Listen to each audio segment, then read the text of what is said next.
Thank you very much. Thank you, Polly, and thank you, Alan, for allowing me to be the keynote speaker. And most importantly, thank you, the audience, for listening to me for a couple of minutes. I just wanted to find out. I just wanted to make sure, Polly, if we're still holding to the 9:40 schedule, I think I got 2 minutes left for questions. Yeah, sorry about that. So it's okay. I'm going to go about 8 to 10 minutes on a very quick explanation or talk on my experiences over the past 2 years. And I call them lucky breaks, turning your adversity to a challenge. If you can go ahead and hit the next slide. This is my favorite slide, a favorite photo that I have of myself. That's my favorite photo. And the reason it's my favorite photo was because I was medevaced out of Lourdes Hospital into Landstuhl Regional Hospital in Germany to a world-class trauma center on the 21st of September 2009. On the 16th of September 2009, I suffered a serious cycling accident. I broke my left eye socket in the Pyrenees, but the worst part, I grazed the left side of my face, but the worst part was my left hip was dislocated and, acting as a battering ram, shattered the left pelvis of the acetabulum. And they call that a seagull pattern break because it resembles a flock of seagulls in flight. Very high failure rate of healing. I was taken to Lourdes Hospital for about 5 days, and I had no money, no passport, no wallet, no insurance, and no mobile phone. And so when I told Polly and Alan this story, they said, "This is perfect." And I said, "What do you mean?" They said, "Well, the theme of this is getting more for less." So I think I started out with less, but I ended up in a world-class trauma ward in Landstuhl Hospital. And what I want to do is I want to tell you a couple of the things that I learned along the way, and maybe they can be applied to you, and maybe you can pass them on to your pupils. First thing is to recognize, in terms of whenever you're dealt with, or when I was dealt with this situation, recognizing and accepting where you are. And if I could have the next slide, please. Where I am. I got into Lourdes Hospital and I told the doctor, I said, I think I've had an active life. I think I've dislocated my hip. And he said, no, you shattered your pelvis. And he was right. And what happened was when my accident occurred, they had to wire me up, and you can see the bits on the right side. It's on the left hip. And it took about 9.5 hours to do the first operation. Had a total of 4. But everything turned out okay. So this is the last of the gruesome photographs, I promise you. So if I could have the next slide, please. When you recognize where you are, the second point I've always said is ask for help. And I've crossed out the word ask and put in the word seek. When I was in Lourdes Hospital, I called everybody in the world to try to get this medevac flight. I called 6 or 7 people to try to find out how I could get out of Lourdes because they didn't have the expertise to deal with my injury.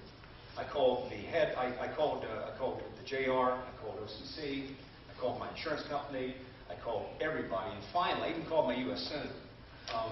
And finally, I found a Air Force major, a U.S. Air Force major, that had the keys to unlock my problem.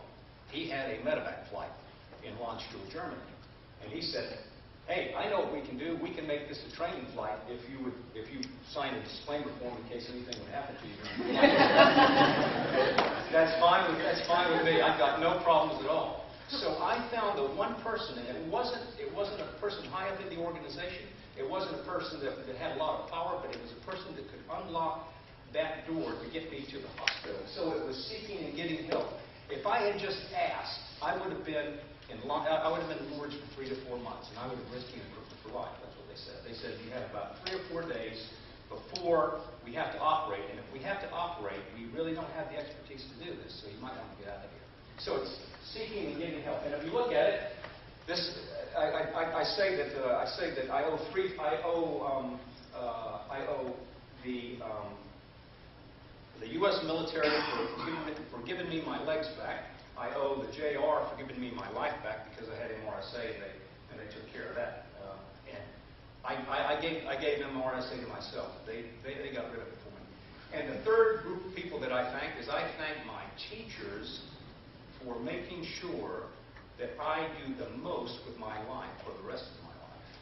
Because if you look at that nurse there, it's the teachers from when she was here, this tall, to going through her medical training. So I credit you for helping me get on with the rest of my life. Next slide, please. I know that it's ICT, so I'm going to have to show a computer. I'm sorry, this is the only computer I can show right now. Modern Work Styles at Landstuhl. You see that their manager's end is pretty Spartan right now, and when you look at it, they're wheeling their computers all over the place, just like this. It's really incredible. They'll go up and down the board. There were a couple of people that were whinging about it, and the reason that I put this, there's a sign. There was a sign right here. And it came up with their it kind of encapsulated their change philosophy because it said change, deal with it. And I thought that was quite good, especially in Landstuhl, because when I was there was when the surge occurred in Iraq, and that's when a lot of casualties came in. And I tell you, I felt pretty guilty about that because you saw a lot of people that were wounded, and they were coming into the wards and they said, "What happened to you?" I said, "I fell off my bike." So, it really is important to realize the change curve. So if I could have the change curve as the next slide, please. And you may not have seen this before, you may have, and I've worked through this for the past couple of years, going through shock, blame, denial, anger, and finally into this action planning, because I finally have now figured out what I want to do with the rest of my life, at least in this stage. And I'm going to go ahead and talk for about 2 minutes about moving on from your adversity and turning the adversity to your advantage. So over the past 2 years, had a couple of problems, and I said, I really want to do something to make a difference for the rest of my life, because my teachers said, you've got to make something of your life. They are the ones that really energize my passion for doing things to the best of my ability. The good ones do. And I don't buy this thing that there are no bad pupils, only bad teachers. I think everybody's absolutely responsible. I think that most of the teachers, an overwhelming majority of you, do such a tremendous job in terms of teaching people the values and applying the principles to people's lives. And this is one of the principles that this one teacher taught me a little while ago. So if we could go to the next slide. SMART goals. We've heard about SMART goals before being specific, measurable, achievable, realistic, and time-bound. Well, when I was after my first stint in the hospital, I was at home limping around. No, not limping, I was on crutches. And an electrician came in. And the electrician said, well, what are you going to do now that you're not going to cycle anymore? And I said, well, the first thing I'm going to do is after you finish the hob, I'm not going to invite you back into my house again because I'm going to cycle again. I'm going to go over the Alps. So looking at an objective that would really make people's eyes just think, well, that's not going to happen. So I put it in my mind that I was going to cycle over the Alps in June of this past year. So I was looking for a goal that was stupendous, right? Momentous, awesome, revolutionary, and transformational. And I knew the goal that I set initially was the right goal because people would either say that's great or you're out of your mind or both. So the idea of using the SMART goal is capturing the person's heart as well as their head and making sure that you capture that spark of enthusiasm, because once you have that, you know that things are going to go your way. Next slide, please. Finding your skaters to achieve your SMART goal. Everyone, I had 6 or 7 physiotherapists, and I've had 7 physiotherapists. I've stuck with the 7th one because the other one said, well, I don't think that you're going to be able to walk the first one said you couldn't walk normally. The second one said, well, you probably won't be able to cycle very much. But I found the guy that said, we're going to have problems with you running the marathon, but I think you're going to make it. And I thought, I'm going to stick with that guy. I told the physiotherapist I want to cycle over the Alps on the 21st of June. I had to move it up forward a little bit because of snows. And I said, well, let's go on the 3rd of June. So what I did was I asked my cousin, Hans Ruby, if he could help me get over the Alps. He lives in Bern, right on the foot of the Alps. He said, yep, no problem at all. So if I could go ahead and have the next slide, please. And this is where I come up with the acronym of the SCATER. I want people that have the skill, knowledge, attitude, talent. There are 3 E's: experience, enthusiasm, energy, people that give me results, and finally people that have spirit. And it's really, really interesting because I've checked it out as a business consultant. I've developed this kind of a matrix, and I start ticking the qualities. And you don't need all those qualities to get things going. All you need is a person with a good attitude, a bit of enthusiasm and energy, and a person that says, I'm going to make it happen. And you have the right mix for doing your jobs or doing your objectives. So I've been using this SCATERS acronym. It really helped me with getting over the Alps because my cousin's a little bit younger than me, out of shape. I said, have you trained? He said, no, but we're going to have the best lunches of our lives. And I tell you, the Alps, going up the highest pass was okay, but the lunches about killed me. Having the white and the red wine and the dessert. So I say you need to look at and use your SCATERS acronym, take those SMART objectives, and you're really golden. You will really have a good way of looking ahead and doing more with less. And I just want to bring up two more points. I've got about 2 minutes left, I think. Okay, so the next is to express gratitude. People ask me, well, what are you really grateful about? So after my second operation, I was in a German hospital because the first operation wasn't successful. The hip dislocated again, refractured acetabulum, and went to a German hospital, and they had to open me up from the side, put some more screws in.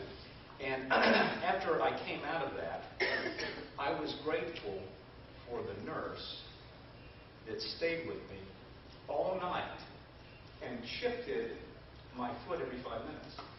And I thought, wow, that was incredible, just to make sure that I wasn't going to be in pain. And it's looking for gratitude in the moment, because you never know what's going to come around the corner. So I think living in the moment, being grateful for it is very, very important. And then finally, okay, if I could have the next slide, please. This is what I got when I came into Landstuhl Hospital. I was in the gurney. You saw me there. And I got that handwritten note from somebody in the States. And if you look at it, you think, gosh, that's either a very poignant message from an 8 or 9-year-old child, or maybe a U.S. Marine Corps member. But it's really important to think how that reverberates and goes beyond everything else. So what I'd like to do is tell you 2 stories, and then I'll open up for questions. First story: in 1965, I was 10 years old, and my father was a textile salesman. He'd go all over the place. Great guy. And he would always get his card out. He'd say, hi, I'm John Von Kane. I've got a card. Go to these exhibitions. And one night at 3 o'clock in the morning, the phone rang. And the phone never rang in Clemson, South Carolina at 3 o'clock in the morning in 1965. And of course, what woke me up? And all of a sudden I heard Dad's voice. Huh? What?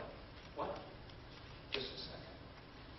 And then I always knew I knew that the situation was serious when he adopted his military tone, because he was in World War II in Korea. He was over here in World War II. And he said, Sally, and my mom, Sally, I'm going in the den, I'm picking up the phone. When I pick up the phone, you put the phone down in bed. And Mom said, yes, Mom. So my dad went into the den. I could hear him for about a couple of minutes in a very slow, earnest tone talking. And I drifted back to sleep, woke up the next morning, and I said, "What did you do?" And he said, "No, nothing. Did nothing. I said, no. He said, "Dad, that's something's going on." And he said, "Well, somebody needed help." And my mom said, "Vaughn, tell him."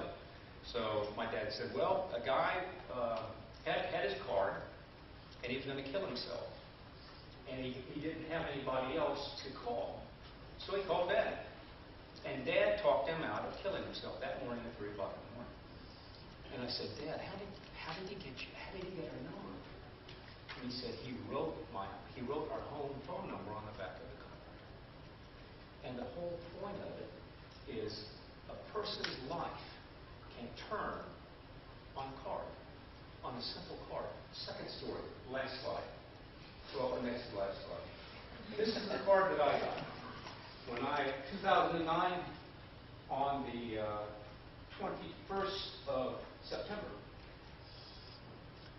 And I tell you, I still have it. I have it in my pocket. So every time I feel a little bit bad or a little bit intimidated in front of these audiences, I go ahead and pull it out just to have a look at it. And the whole point of it is, whose card are you going to give to turn their life around? Because that person's turned my life around. I'm now the chairman of a charity called C2C, a British American charity. We're going to cycle from Brize Norton, Oxfordshire, to London Heathrow Airport on the 21st of April next year. We're going to cycle from Seattle, Washington to Washington, D.C., ending up at the Lincoln Memorial on the 4th of July, after spending the night in Arlington National Cemetery on the 3rd. And we're going to come back on the 8th of July at Brize Norton. And the purpose that we're going to do this is to raise national and international awareness of British and American service members, veterans, and their families, and to raise $10 million and £5 million to the respective U.S. and U.K. veterans charities. So that's what that one card's done for me. So that's really the essence of my talk. And the only thing I'd like to do is I'll offer my card to you. To any, if you have a school assembly, if you have any children or pupils that would like to hear my story, I'm happy to give it. I've given it to a few pupils before, and they've said, you know, how many stitches, how long was the operation, can I see your scars, all that stuff. Happy really to tell the story, because I think it's really important that we push, that we publicize what we're trying to do or what we will do next year. So that concludes my talk, and I don't know if I have any time for questions, but if I'm happy to entertain any questions if you want to know how many stitches I have.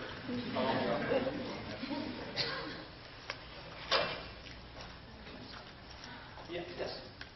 How can we find out about your charity, and how can we get your card to be out there? I will be out there. I only have 500 cards, and I have an A5 piece of paper. The charity went live on Friday at 11 o'clock, the 11th hour of the 11th day of the 11th month of the 11th year. We have our website, www.c2c.org, and we're also on Facebook. So happy to do that. Other questions? Any other questions? If not, That's fine. Well, thank you very much for